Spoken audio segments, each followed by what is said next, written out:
మాజీ miss India Urvashi Rautela ఈ మధ్య తరచూ వార్తల్లో నిలుస్తోంది. బాలీవుడ్లో బి గ్రేడ్ తరహా సినిమాలు చేస్తుందన్న విమర్శలు కాస్త గట్టిగా రావడంతో అమ్మడు వాటికి దూరంగా సినిమాలు చేసుకుంటూ వెళ్తోంది. గత 2 ఏళ్లుగా టాలీవుడ్లో వరుస సినిమాలు చేస్తున్న ఈ బ్యూటీ రీసెంట్ గా డాకు మహారాజ్తో సత్తా చాటుకుంది. అటు యాక్షన్ ఎపిసోడ్స్ తో పాటు ఇటు దబిడి దిబిడి సాంగుతో యూత్ ను మత్తెక్కించింది. అయితే ఈ అమ్మడుపై గత కొంతకాలంగా విమర్శలు వెల్లువెత్తుతున్నాయి. డాకు మహారాజ్లో చేసిన దబిడి దిబిడి సాంగులో కొరియోగ్రఫీపై కొన్ని విమర్శలు వచ్చినా సినిమా రిలీజ్ అయ్యాక సైలెంట్ అయిపోయాయి. రీసెంట్ గా ఊర్వశితో జరిగిన ఒక ఇంటర్వ్యూలో సైఫ్ అలీ ఖాన్ కు జరిగిన దాడి గురించి అడిగితే డాకు మహారాజ్ కలెక్షన్స్ గురించి చెబుతూ మరోసారి బుక్ అయింది. ఇప్పుడు అమ్మడికి సంబంధించిన ఒక ప్రైవేట్ వీడియో సోషల్ మీడియాలో హల్చల్ చేస్తోంది.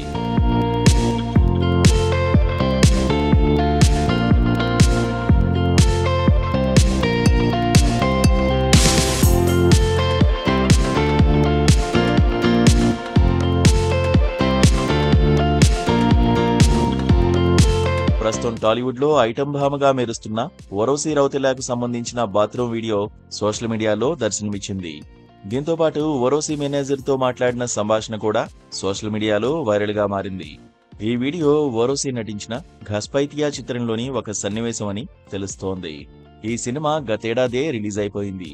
అయితే ఈ ప్రైవేట్ వీడియోను చిత్ర యూనిట్ కావాలనే లీక్ చేశారని, దానికి చిత్ర యూనిట్ తన పర్మిషన్ ముందే తీసుకున్నారని, అమ్మాయిలకు అవగాహన కల్పించడానికే ఈ వీడియోను లీక్ చేశారని అమ్మడు తెలపడంతో ఈ వీడియోపై క్లారిటీ వచ్చేసింది. అయితే ఈ వీడియో లీక్ చేసి చాలా రోజులైనా ఇప్పటివరకు పెద్దగా హైలైట్ కాలేదు. రీసెంట్ గా డాకు మహారాజ్ లో స్పెషల్ సాంగ్ చేసేసరికి ఈ ప్రైవేట్ వీడియో మరోసారి ట్రెండింగ్ లోకి వచ్చింది. ఇక ప్రస్తుతం Urvashi welcome to the jungle, Kasoor 2 చిత్రాలతో బిజీగా ఉంది. ఏదేమైనా ఇలాంటి పబ్లిసిటీ స్టంట్స్ బాలీవుడ్ వాళ్లకు కుదిరినట్లుగా మిగతా వాళ్లకు సెట్ కాదేమో అంటున్నారు బాలీవుడ్ క్రిటిక్స్.